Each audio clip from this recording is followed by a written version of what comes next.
कालच्या व्हिडिओला सगळ्यांनी भरभरून प्रेम दिल्याबद्दल मनापासून धन्यवाद. आज आपण पाहणार आहोत पोळ्याच्या आट्याची बिस्किटे 2 किलोची करणार आहे. त्याचाच मी प्रमाण तुम्हाला सांगणार आहे आणि बारीक यामध्ये सर्व टिप्स कालच्या व्हिडिओमध्ये जशा दिलेल्या आहेत तशा यामध्ये सुद्धा दिलेल्या आहेत. त्यासाठी व्हिडिओ शेवटपर्यंत बघा. आता आपल्याला इथं बारीक केलेली 1 किलो साखर घ्यायची आहे. हे साहित्य मला गिरायकानेच दिलेलं आहे. मी फक्त माझ्याजवळची पावडर वापरणार आहे, बाकी काही सुद्धा नाही. सगळं मटेरियल त्यांनीच दिलेलं आहे. 2 किलोसाठी 1 किलो बारीक केलेली साखर आहे. त्यामध्ये ड्रायफ्रूटसुद्धा आहे. त्यानंतर जायफळ, वेलदोडे पण आहेत. एकत्रच घालून डब्यामध्ये त्यांनी दिलेलं आहे. आता यामध्ये आपल्याला 2 किलोसाठी 4 चमचे आपल्याला अमोनिया घालायचा आहे.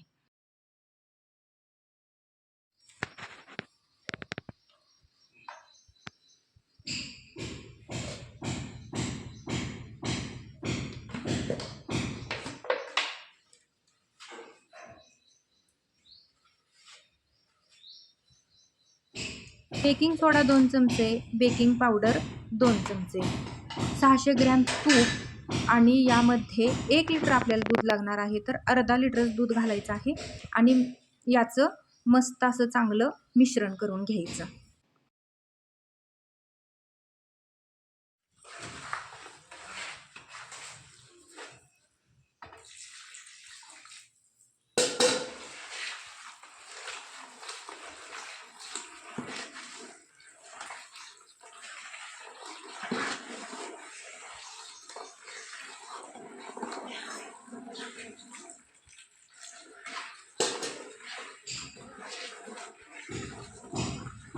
यामध्ये आता पोळीचा आट्टा चाळून घ्यायचा आहे. 2 किलो आहे. रेडीमेड आणलेला आहे दुकानातून. गिरायकानेच आणलेला आहे, पण आम्ही जिथनं आणायला सांगतो तिथूनच आणतात. कारण बऱ्यापैकी आट्यामध्ये वेगवेगळे प्रकार आहेत. आशीर्वाद आट्याची 1 नंबर बिस्किटं होतात. त्याची क्वालिटीसुद्धा चांगली आहे. चपाती, पोळी खूप छान याची येते. मी कुठल्याही कंपनीची ॲड करत नाही, पण मला जो अनुभव आहे ते मी सांगते. बऱ्याचशाच आट्यामध्ये मैदा मिक्स असतो, त्यामुळं बिस्किटं त्याची चवीला लागत नाहीत. ज्यांना मैद्याचं आवडेल त्यांनी स्पेशल मैद्याची केली तरीसुद्धा चालतं, काही प्रॉब्लेम नाही. आता इथं मी आट्याचीच बनवणार आहे म्हटल्यानंतर मी आशीर्वादच आट्टा त्यांना आणायला सांगितला आणि आता हे 2 किलो आहे बघा. आपण आता हे चाळून घेऊया. काल बऱ्याचशा ताईंनी भरपूर कमेंट केलेल्या आहेत. त्यांना रिप्लाय मी दिलेला आहे. बऱ्याचशा ताई अजून राहिलेल्या आहेत रिप्लाय द्यायच्या. तर जसा मला वेळ भेटेल तसं मी रिप्लाय देत राहणार आहे आणि त्या कमेंटवरती स्पेशल व्हिडिओ येईल. नक्की बघा. चाळून झालेलं आहे. सगळं मिश्रण एकत्र करायचं आणि जे शिल्लक राहिलेलं दूध आहे ते सगळं दूध घालून एकसारखं पीठ मळून घ्यायचं आहे.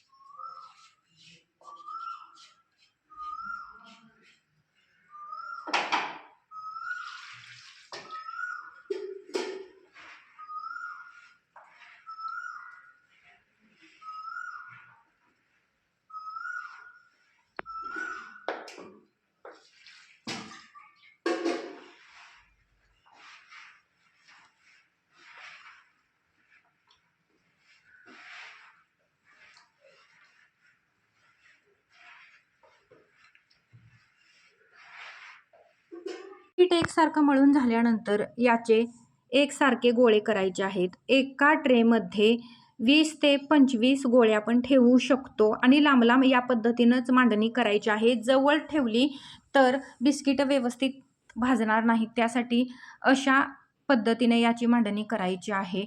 एका वेळेला 6 ट्रे ओव्हनमध्ये बसतात आणि त्यामध्ये 6 ट्रेमध्ये 1 किलोचे पूर्ण गोळे घालायचे आहेत. त्यामुळं गोळ्याचं जे प्रमाण आहे ते आपलं समप्रमाणात पाहिजे.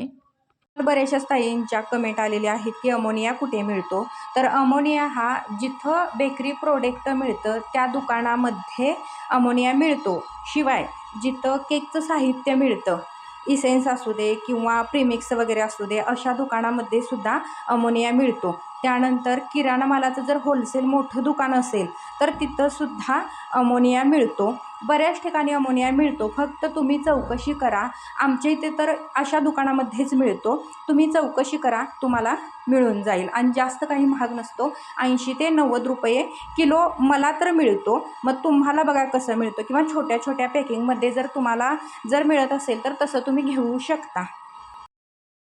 ज्यासारख्या अशा कितीतरी महिला असतील की त्यांना घर सांभाळून घर बसल्या काहीतरी व्यवसाय करायचा आहे, तर त्यांच्यासाठी हा व्यवसाय बेस्ट आहे असं मी म्हणू शकते. कारण मी 6 वर्ष आता कंप्लीट होऊन 7वं वर्ष लागेल, एवढ्या दिवस झालं मी हा व्यवसाय करते. बऱ्याच जणांना खूप अशा गोष्टींची आवड असते, पण तिथंपर्यंत ती पोचत नसतात आणि जी माझी कला आहे ती माझ्यापर्यंतच राहील असं मला वाटतं आहे. आणि जर ही मी सोशल मीडियावरती सांगितली तर तुमच्यासारख्या सगळ्या माझ्या मैत्रिणींना याचा फायदा होईल, त्यासाठी मी व्हिडिओ बनवते. ज्ञान दिल्यानं ज्ञान वाढतं असं म्हटलं जातं आणि ही बिस्किटं मी समोर गिऱ्हाईकाच्या बनवून देते आणि त्यांचीसुद्धा गोळे करायला मला मदत होते. असं काही नाही की मी फक्त मटेरियल घेते आणि ते घरी जातात, असं काही नाही.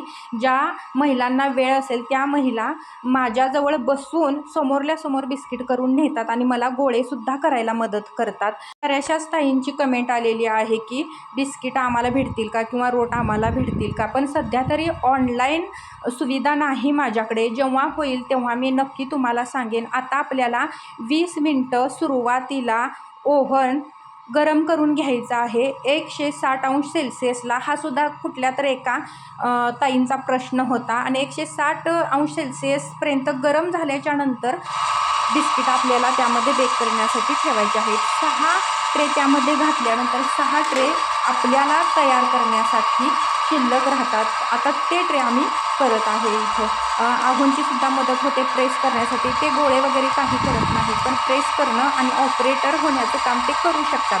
आणि हे सुद्धा नसतील तेव्हा मी हे एकटी करू शकते, म्हणून हा व्यवसाय बेस्ट आहे असं मी म्हणते. 5 मिनटानंतर याची हवासुद्धा घालवायची आहे आणि 5 मिनटानंतर परत झाकण झाकायचं आहे आणि 20 मिनटं बिस्किटे बेक झाल्यानंतर आपण बजर त्याचा लावायचा 20 मिनटाचा. झाल्यानंतर बिस्किटं काढायची. बिस्किटं पूर्णपणे भाजलेली असतात, बेक झालेली असतात. तर अशा पद्धतीने ही बिस्किटं बेक झालेली आहेत. व्हिडिओ कसा वाटला कमेंटमध्ये सांगा. भेटू उद्याच्या व्हिडिओमध्ये, तोपर्यंत बाय.